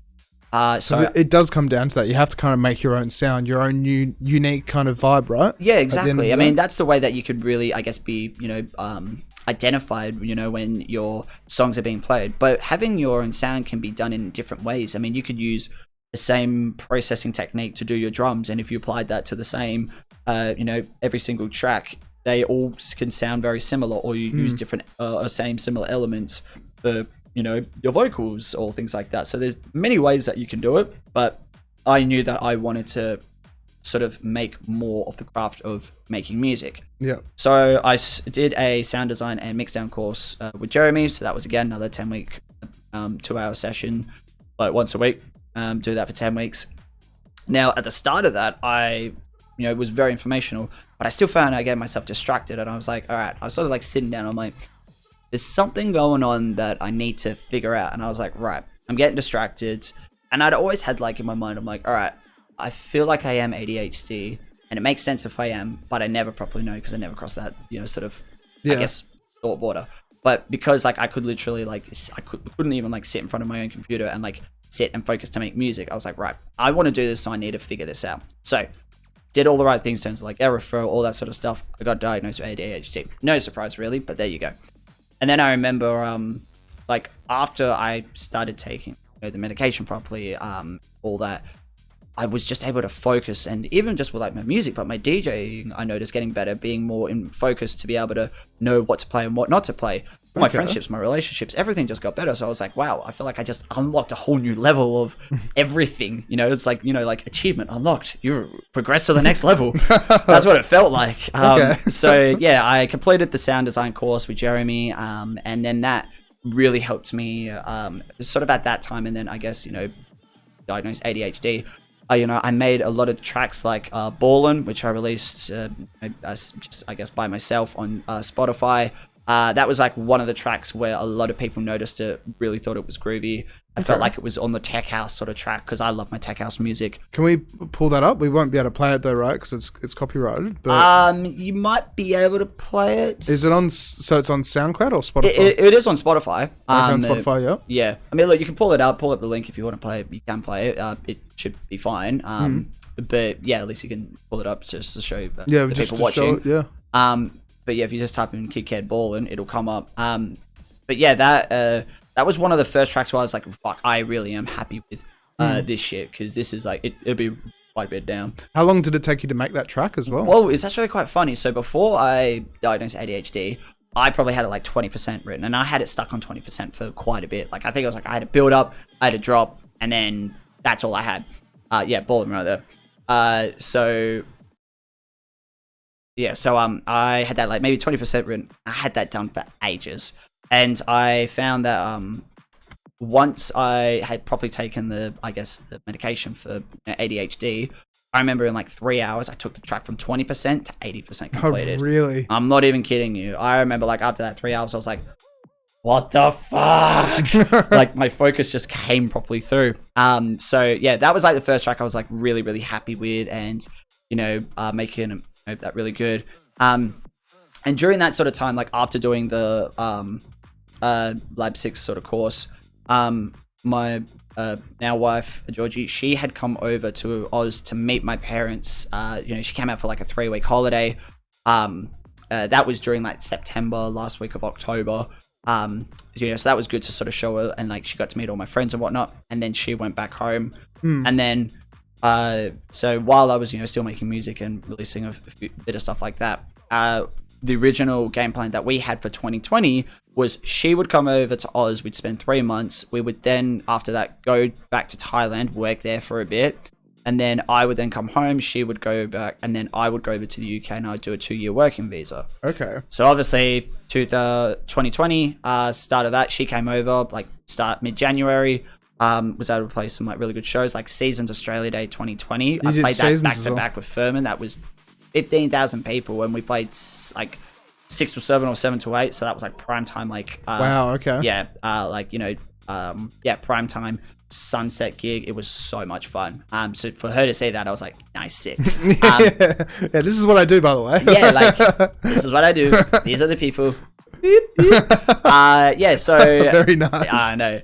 So yeah, it got to like obviously March time, and then actually one of the really cool gigs, memorable gigs for that time was it was just before COVID hit, because that was the March that COVID properly hit. Yeah. It was like maybe a week or 2 weeks before. That's when James Hype came through to Jack Rabbit Slims on a Sunday. I think it was actually Easter Sunday, or maybe like the Labor Day weekend Sunday on March, because it was like the first weekend.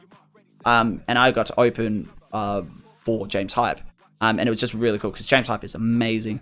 Tech house producer, DJ. He always has 4 decks. We're really like into his mixing. Really cool dude. So to be able to open for him and then watch him play it was really cool. I was like, yeah, cool. Like I want to play music like that. I want to make music like that. So getting to meet all these people with the work that I was doing was awesome. But just quickly as well, Damo, can you put it back on the techno playlist and hit the mic if that's all right? Just in case, because in case it went on to another track that we might get copyrighted or anything. Yeah, no, that's completely fair. But yeah, go on though. So yeah. Yeah. So but then obviously a little short while after that, COVID happened. Yeah. So COVID put a bit of a spanner in the works for the plans that me and Georgie originally had. So Georgie extended her tourist visa another 3 months. So she stayed in Oz with me for 6 months or half a year. Yep. And then she went back. So during that lockdown time, obviously everyone was experiencing weird lockdown sort of, I guess, emotions and things like that. That's it. Everyone was a bit of a mess. It was, yeah. Right? So I used a lot of that time to make music. I met a few people like Caird McNamara. Namara is his DJ name. I think he like messaged me one time, and now we're like really good mates. We've got 3 tracks out. Sorry.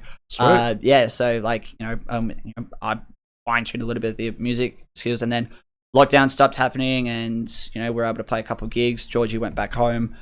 And then I always knew that I wanted to go to the UK and I wanted to experience it. So I had sort of set a date. It was like October 31st of 2020 I was going to go over. And, between like July for when she went home and then when I went over, that time, was just sort of like, okay, still work at JB Hi-Fi, was playing all my gigs. Obviously giving up the event management for Syndicate, all that. I was very fortunate enough to play quite a few big gigs. Like there was that show that was at Claremont Showgrounds, Snack, 10,000 people. Wow, I got to play right after Shock 1. That's probably like, I'd have to say one of my most memorable gigs. That's amazing. You got to play after Shock 1. Yeah, play after Shock 1. But Shannon O'Connor actually booked me for that set, and he said, I want your perfect like house music style party. I want you to go hard. And I still have people to this day be like, I literally watched that set and that was amazing. Like I played Euphoria on the weekend and I had these 2 chicks come up to me being like, what time are you playing? We watched your Snack set. We want to watch you again. And I'm like, sick. That's easily like 2 years ago. Yeah. So yeah, like that set was just absolutely unreal. And yeah, I remember like before I just jumped out that I was shitting myself. But I want, once you play the first song and you get involved with it, that's was it. You awesome. get into the vibe of it. Yeah. Yeah. So yeah, I'm really glad that I was able to do that before I went to the UK, because I wanted to experience that sort of lifestyle. I did also want to experience more of where Georgie, was sort of, growing up and all that sort of stuff. Yeah. So, and yeah, I wanted to see if I could grow my music out there and see what I could do. So I left on the 31st and I was able to go over there for my 2-year working visa. So you were over there for a good 2 years? Well, I could have been over there for 2 years. It only came down to like maybe a year and 2 months, something like that. Okay. COVID played a bit of a big part on that. Okay, well, how did COVID play a big part of it? Well, to give you an example, I touched down on the UK. Yeah, 31st of October, 1st of November was one of them. 24 hours after I touched down, the UK go on their second lockdown. That was a lockdown that lasted 6 to 8 months. Oh, that one, yeah. So that was like full lockdown, everything closed, nightclubs, obviously thing. It was over their winter, so I guess it's sort of good time because no one really people going out, but like, it was kind of good to an extent because we were still down in Cornwall, and because it was literally like 24 hours lockdown, like, we were able to get some work and all that stuff. But I use that time to really just hone. It's sort of like set up like an office routine of like, okay, 9 to 5 is what I'm going to work, and I'm just going to make music. I'm going to learn stuff. I'm going to trial and error stuff. This is the time really to learn everything that I need to. That's it, yeah. And in that sort of lockdown period, I wrote so many tracks. I easily would have had like maybe up to 30 to 40 unreleased tracks ready to go. But then I learned, okay, cool. How do I get signed by labels? Who do I contact? And I met, you know, a lot of people online, like Vibe Collective Records. I'm still a part of them. The guy that runs that, James Andy, is a good mate of mine.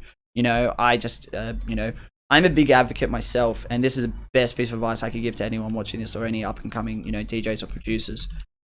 Never be afraid to send a message. Never be afraid, like, if you see a promotion company or if you see, like, you know, DJs and, you know, you have a question or you want to know something, never be afraid to ask a question. That's it, yeah. You know, the fact that I sent so many messages out, and I sent a message out to Vibe Collective Records being like, hey, I see you do mix features. This is who I am. This is what I do. Can I do a mix for you?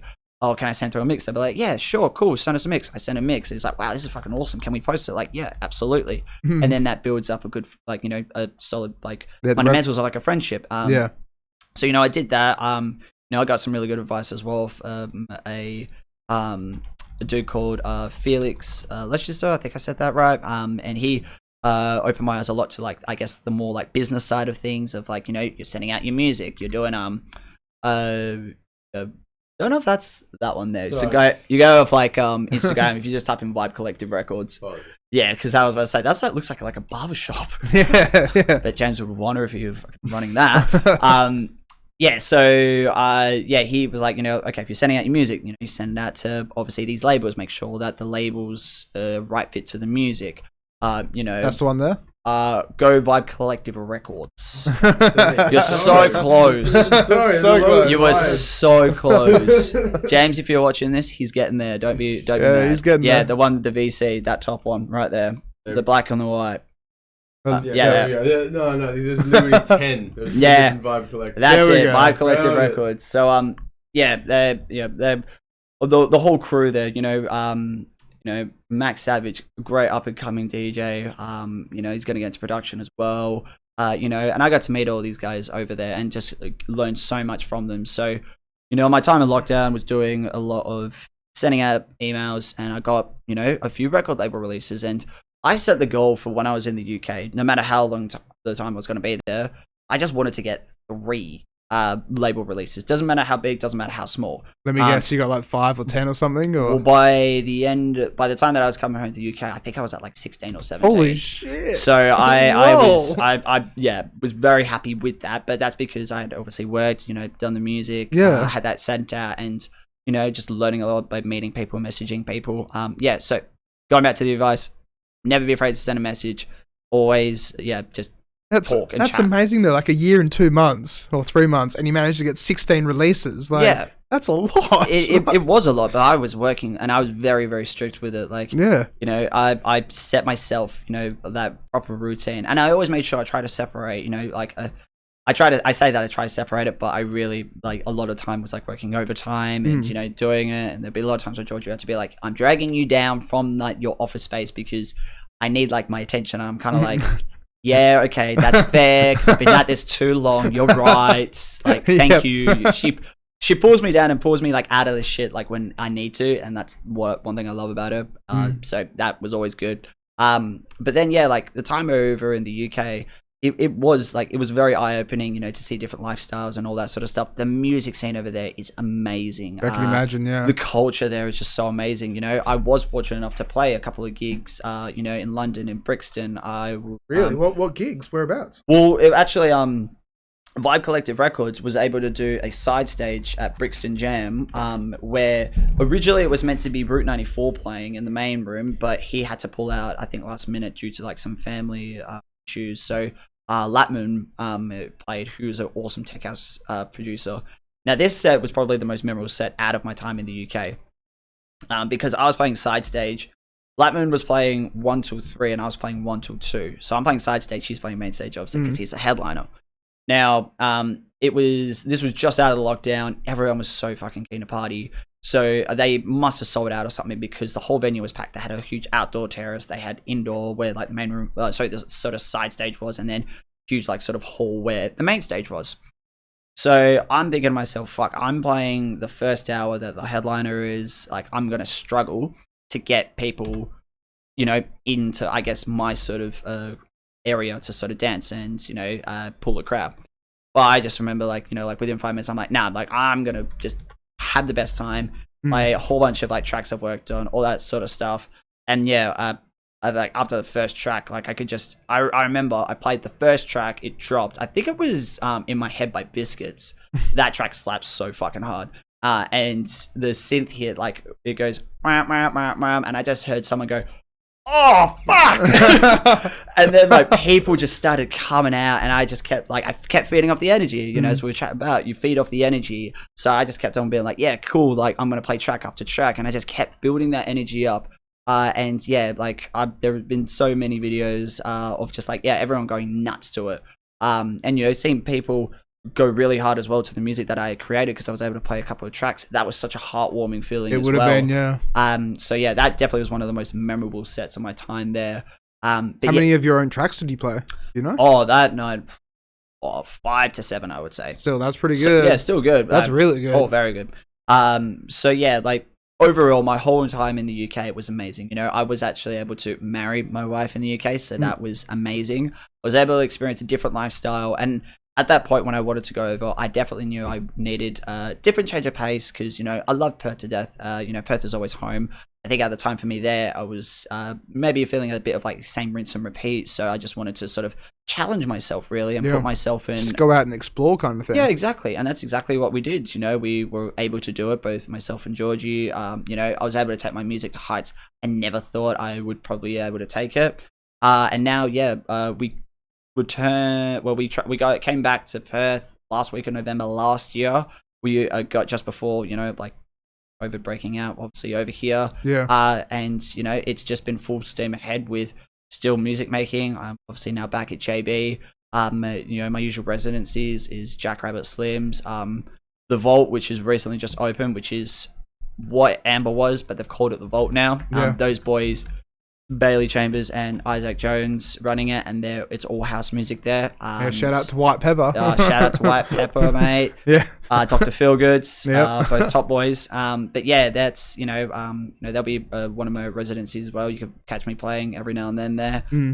So yeah, I've just been full steam, just DJing and keeping up with the music production, and yeah, going from there. That's just amazing. You've had such a wild career, honestly. It's been pretty wild. Like, just talking about it all, I'm like, yeah, fuck, that's been wild. Yeah, that's it. Like, have you ever actually had the chance to like, no, I mean, have you ever told Georgie like your career kind of thing, or like, told anyone? It's like, oh, this is actually where I started, and it's like, an hour and 20 minutes into it. Yeah, I've told Georgie like literally everything that I started, you know, and even like new people that I meet, and if they ask about it, you know, I tell them all. I mean, it's sort of like, well, you're an amazing storyteller, I have to tell you. Well, thank you. I pride myself in that sort of stuff. No, like stutters, no, like this or that. It's just like, go.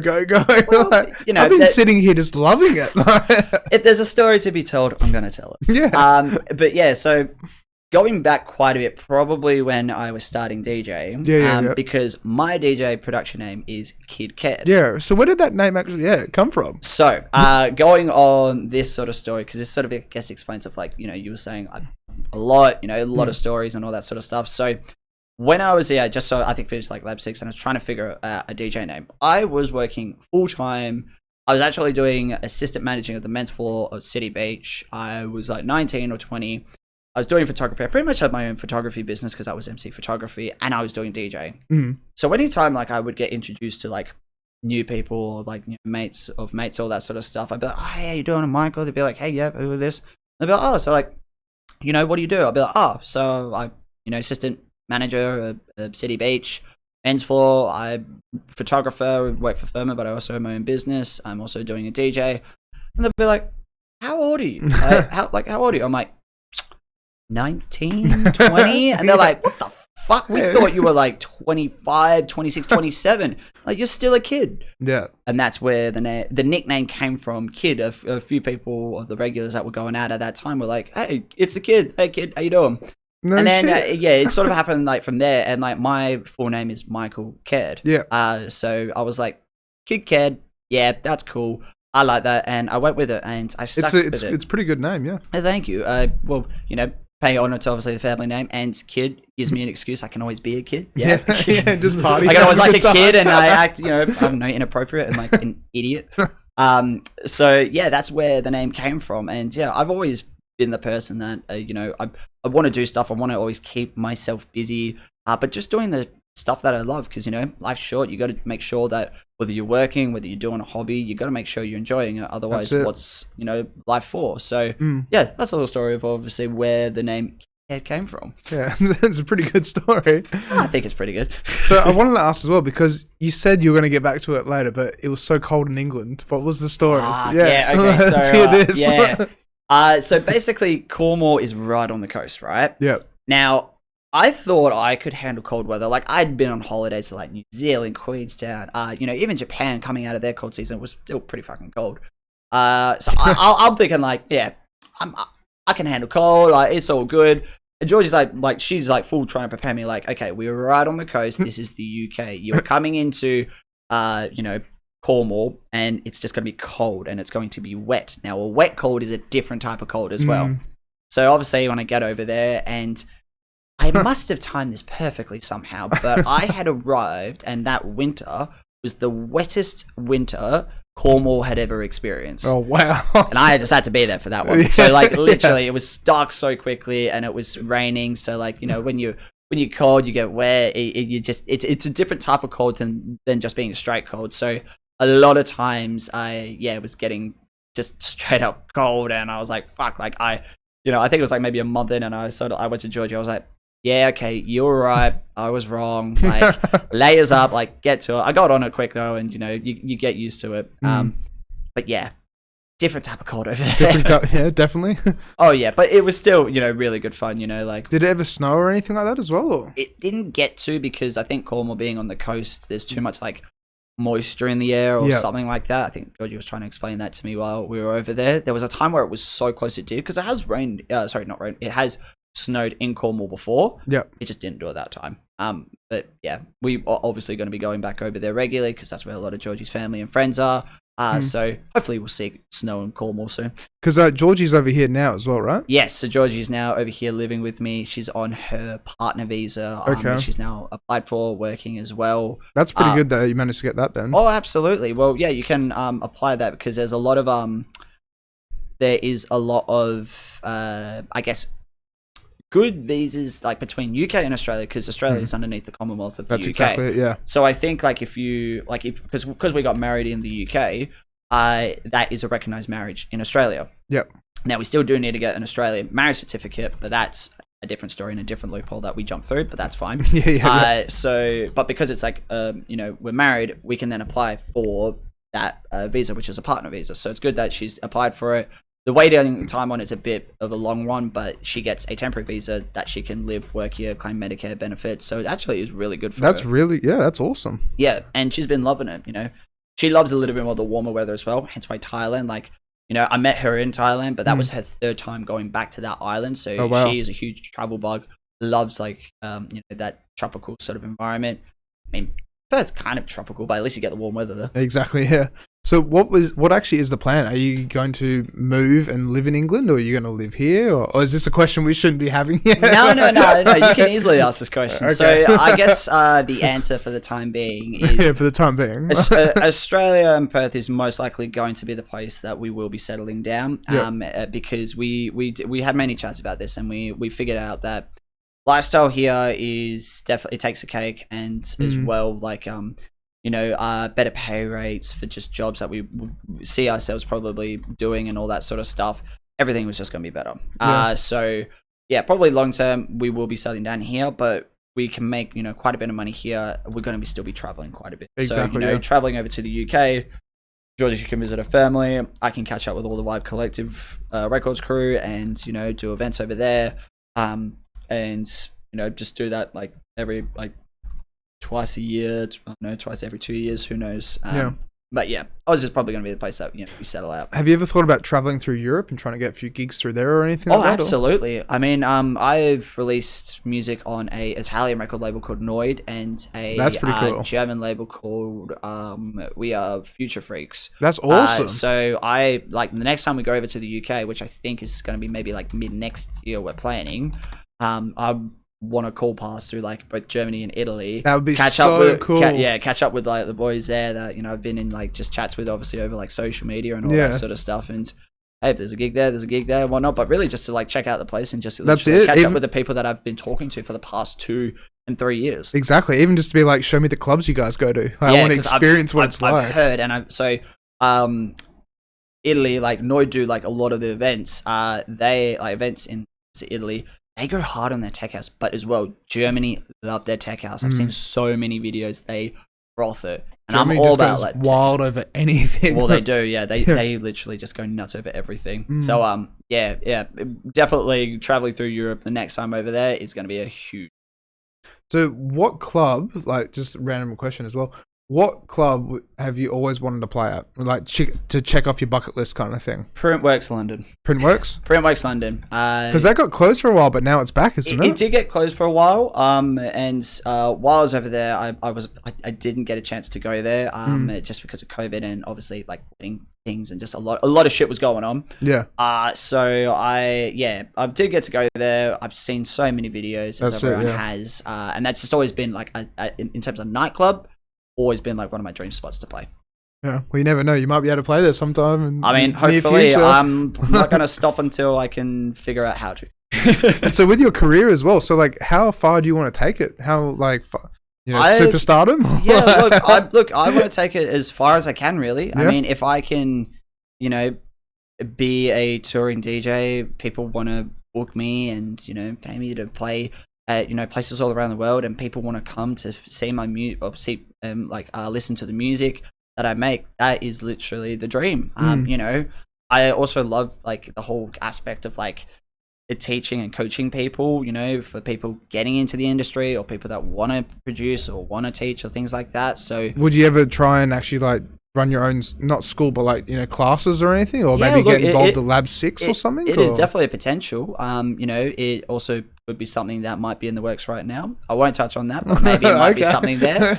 But basically, is that a hint right there? There may be a hint there, but look, as you have definitely known now, I am not afraid to send messages out, or if I have visualized something, I'll make the plans and I'll obviously action that forward. So working on a couple of things, but yeah, I mean, for my career right now, just to grow my music as much as I can. Probably grow it more around Australia, because obviously being in the UK for the past year and all that, I was spreading it out there to like the States over like the left, and then Europe all down below and all that. So Oz, if I can spread around Oz, because this is obviously home, that's what I want to do. Yep.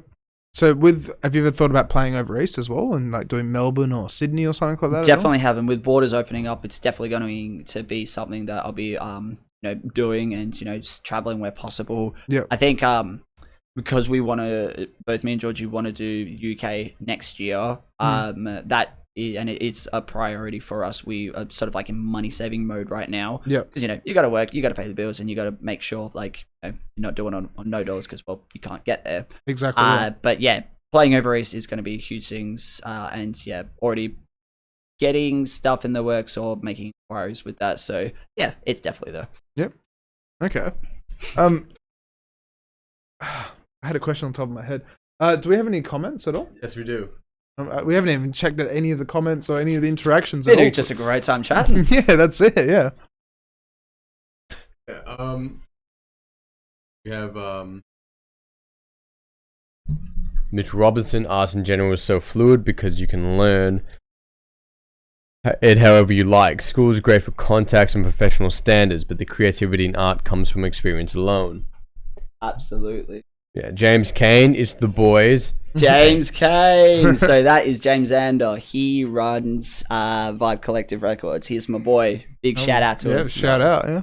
And also, unfortunately, we can't see him, but Beck Price goes the boys, and Kieran Dibbs goes, yo's, what's up, guys? Yo. And this is Fiendish goes, Prince Works is mint, and this guy seems real chill. There you go. Thanks, yeah. Nothing but love. Real chill as well. Nothing but love to Kid Caird in the comments. Oh, we got some, big love to James Kane. Yeah, James actually, well, whether it was James or whether it was Vibe, posted on one of my Insta stories, Vibe Collective Records over in Oz. He gives a big love with the green heart. Amazing. But yeah, Vibe Collective Records over in Oz 2024. Comment still happening. Waiting on that reply, James. Oh, look at that. Everyone's loving the shout outs. It's great. Big shout out to everyone in the chats. Much love to you all. And so what if you're going to be traveling, like, going all around the place, and you got that travel bug, what is like the number one place you want to visit? number one place I want to visit. I mean, Doesn't I've mean visited you've- quite a lot of places already. Probably like I've always wanted to go to Italy. I love like I love the food. That's probably one of the biggest things. Just like the scenery there.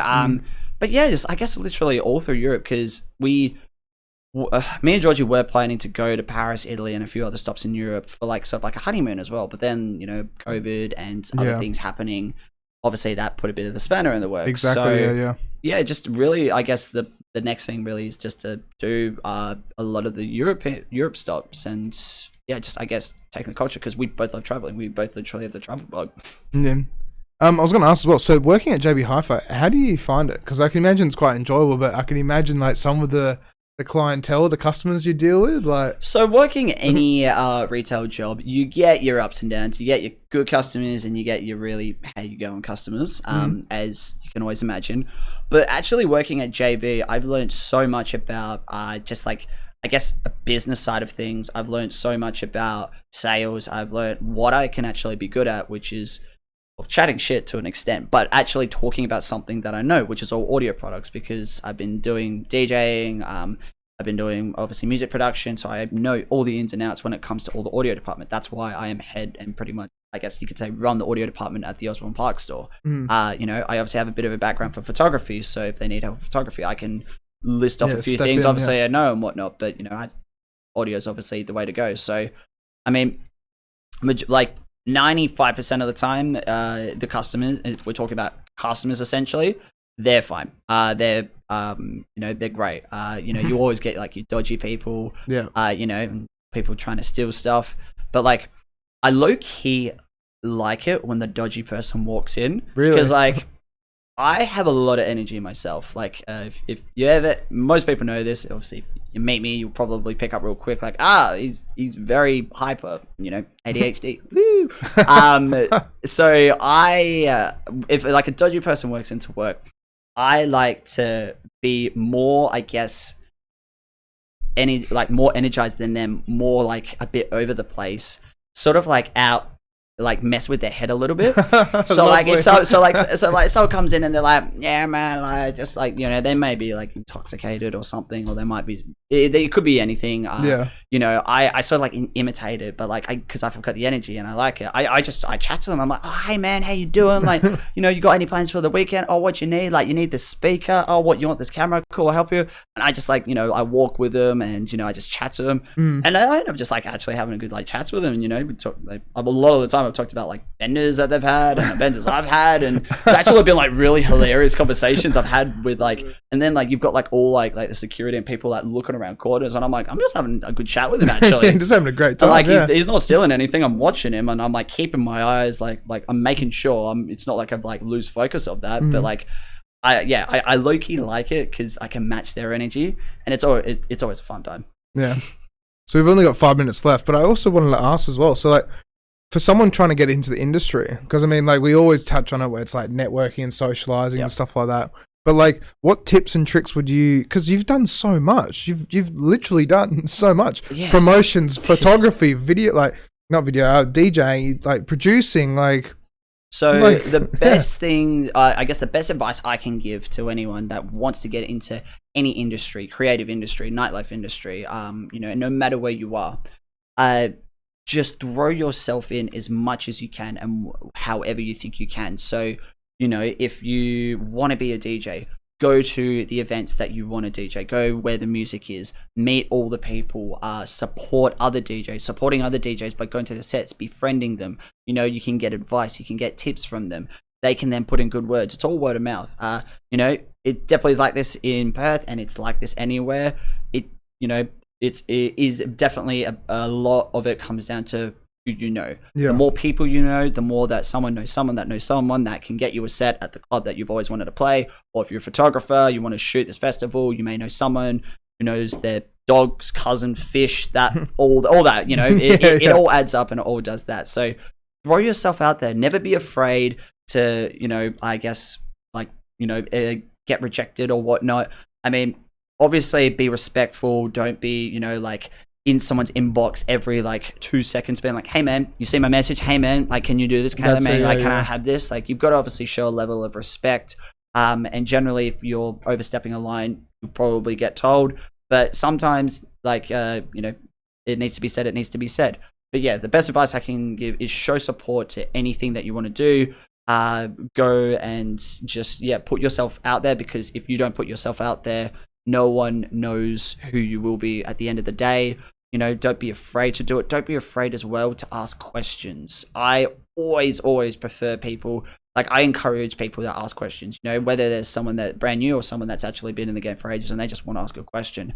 Never feel like it's a bad thing. You can always come to me, ask questions. I highly encourage it, because asking questions means that you're curious and means that you want to learn. That's it. That's what it shows me anyway. So anyone that comes to me and questions, and when I was doing the event management for Syndicate, anytime someone would inquire, being like, hey, I want to get a set here. Cool. You want to get a set here?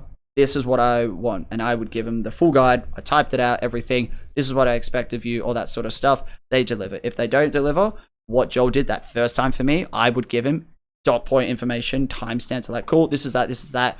Do a new mix, change it, cool. And if they would be like, okay, cool, listen to me, make that change, then full steam ahead, they could get us out, obviously, with Syndicate. So yeah, never be afraid to ask questions.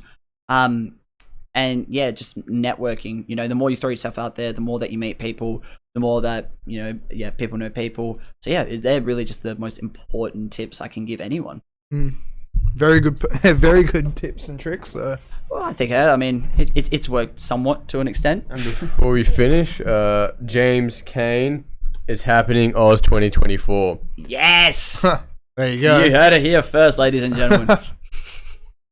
Very nice. Love it. Well, honestly, thank you so much for coming on. No, thank you so much for having me on. It's been an absolute pleasure. This has just been such an insight, and it's just like, because I've been DJing for like 9 years now. Yeah. But I've only been doing commercial stuff, like, pubs and bars and stuff, and occasionally a nightclub. But like, to see someone that's like, okay, you've been doing it for like 5 years, and you've played to 15,000 people, and you've done this and you've done that, and travelled, and it's been one hell of a time. You put your heart into it, honestly, and it's amazing to see that you're so successful in this. So well, thank you. I do appreciate that. And well, you know what they say, go hard or go home. That's exactly it. And you're very right with what you said before as well, where it's like, we've got such a short time on Earth. It's like, do as much as you can whilst you can. I don't see any point in spending the life you have doing something that is something you're going to regret, something that you don't want to do. There's so much potential in the world, and so much possibility, so much opportunity as well, to be anything you want, to do anything you want. And the one person that can make that happen is you. That's it. So go and make those moves, go and make those changes, go and put things in place to get you to that level of what you want to do. Because once you start doing the shit you do, once you start doing the things you love on a daily basis, it doesn't even really feel like work.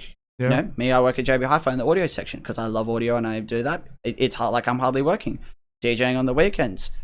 Yep, okay, I get paid a little bit for it, but it's never really worked for me because I enjoy every single minute of it. Yeah. I could be sober and DJ till 5 o'clock in the morning and absolutely love it.